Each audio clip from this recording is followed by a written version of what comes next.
First exercise உட்காந்துக்கிட்டு மடியில் வந்து ஒரு தலானி வந்துச்சு, கையை இவ்வளோ பொசிஷனில் வந்து வச்சுக்கிட்டு மணிக்கட்டை வந்து மேலே வந்து தூக்கணும். ரைட், ஒரு 15 தடவை. அதுக்கப்புறம் கையை திருப்பி வச்சுட்டு அதே மாதிரி மணிக்கட்டை வந்து மேலே வந்து தூக்கணும். விரல் மடக்கக்கூடாது, மணிக்கட்டு தான் வந்து தூக்கணும். ஒரு 15 தடவை. அதுக்கப்புறம் திரும்ப குப்புறம் வந்து வச்சுட்டு மணிக்கட்டு உள்பக்கமும் வெளிப்பக்கமும். ரைட், அதுக்கப்புறம் வந்து கையை மேலேயும் கீழேயும் வந்து திருப்பணும், அப் அண்ட் டவுன். எல்லா எக்ஸசைஸுமே 15 ரூபா.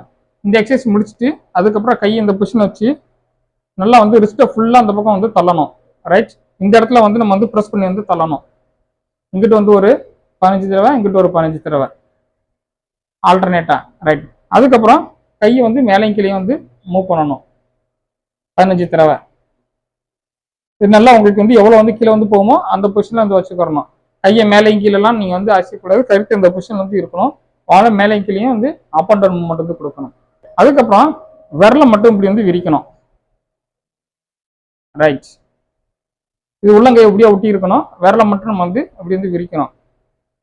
இது எல்லா விரலுமே வந்து பார்த்தீங்கன்னா வந்து இந்த மாதிரி விரிக்கணும், கட்டை விரல் எல்லாமே வந்து விரிக்கணும். ரைட், அதுக்கப்புறம் விரல் அந்த பக்கம் வந்து இப்படி வந்து விரிக்கணும். ரைட், இது நேரம் அந்த மாதிரி வந்து வச்சுட்டு இது வந்து ஒரு 15 ரூபா. அதுக்கப்புறம் விரலை வந்து மெதுவாக வந்து மூடி திறந்துட்டு சேர்க்கணும். ரைட்,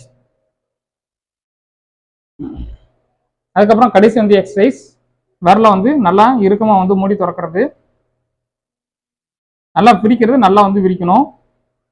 அதுக்கப்புறம் ஒவ்வொரு விரலா வந்து கவுண்டிங் பண்றது.